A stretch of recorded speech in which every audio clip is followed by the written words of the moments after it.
Bismillahirrahmanirrahim. An Jabir ibni Samurah radhiyallahu anhu qala. Dari Jabir bin Samurah, semoga Allah Subhanahu wa taala meridhoinya, telah berkata, utiyan Nabi sallallahu alaihi wasallam bi rajulin qatala nafsahu bi masyaqis falam yusalli alaihi, rawahu Muslim. Baginda sallallahu alaihi wasallam, kata Jabir bin Samurah, pernah didatangkan kepadanya jenazah mayit seorang laki-laki yang mati karena bunuh diri.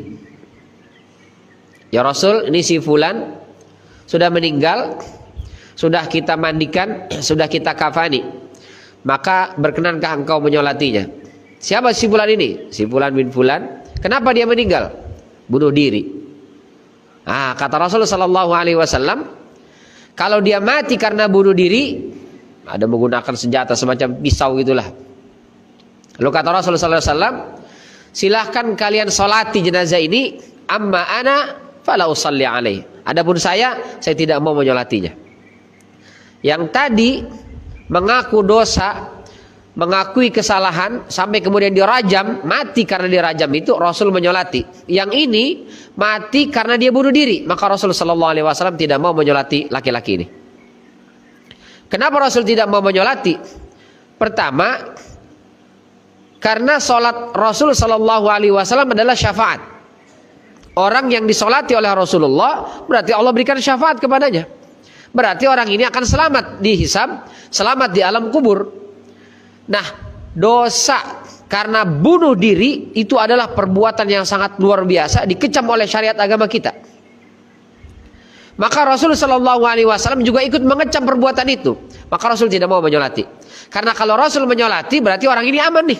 Meskipun dia mati berdosa, mati karena bunuh diri, dosanya besar, karena Rasul menyolati, maka jadi syafaat untuknya. Jadinya selamat dia. Kalau begitu nanti orang menganggap remeh dosa bunuh diri. Gak apa-apalah, ntar juga disolatin Rasul. Kalau disolatin Rasul kan aman udah. Ya. Akhirnya orang menganggap bunuh diri itu adalah sesuatu yang biasa. Maka Rasul sallallahu alaihi wasallam tidak mau menyolati.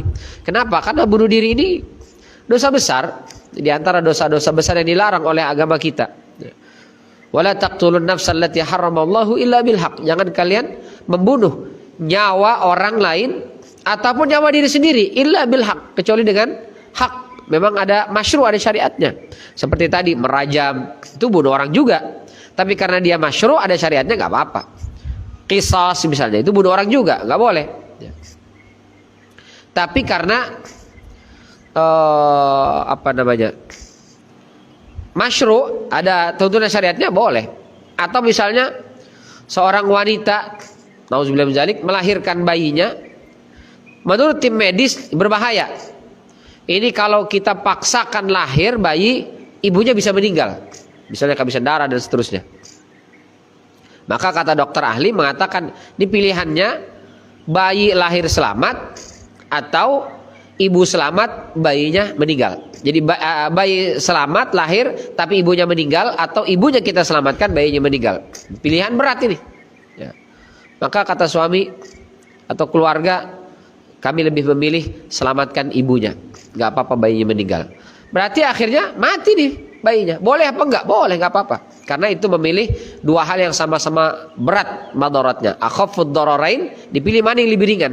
Ya, ibunya yang diselamatkan, bayinya yang kemudian meninggal, atau dibiarkan meninggal bayi tersebut. Boleh, gak apa-apa. Karena itu termasuk al-haq. Ya. Tapi kalau kenapa bunuh diri? Saya banyak hutang, udah gak sanggup bayar hutang Ustaz. Nah ini dosa besar. Kenapa bunuh diri? Diputusin pacar Ustaz. Lah, diputusin pacar bunuh diri. Kenapa bunuh diri? Nggak tahu itu Ustaz. Sejak dia menikah dengan sesama jenis, hidupnya nggak tenang. Akhirnya mati bunuh diri. Nah, banyak sekali ya LGBT itu yang berakhir dengan kasus bunuh diri. Kenapa? Karena memang nggak dapat ketenangan, nggak tenang. Wa min ayatihi an khalaqalakum min anfusikum azwaja litaskunu ilaiha. Di antara tanda-tanda kekuasaan Allah Subhanahu wa taala itu adalah kita diciptakan berpasang-pasangan, laki-laki menikah dengan perempuan, perempuan menikah dengan laki-laki. Untuk apa? Litaskunu ilaiha. agar kita hidup mendapatkan ketenangan. Itu yang kita cari. Jadi kalau nikahnya laki-laki dengan laki-laki, dia tidak dapat ketenangan. Perempuan nikah dengan perempuan, dia tidak dapat ketenangan. Apalagi kalau laki-laki nikah sama boneka, udah nggak tenang, nggak bahagia. Maka mereka tidak mendapatkan ketenangan dan kedamaian dalam hidupnya. Kalau sudah nggak tenang, nggak damai, hidup gelisah.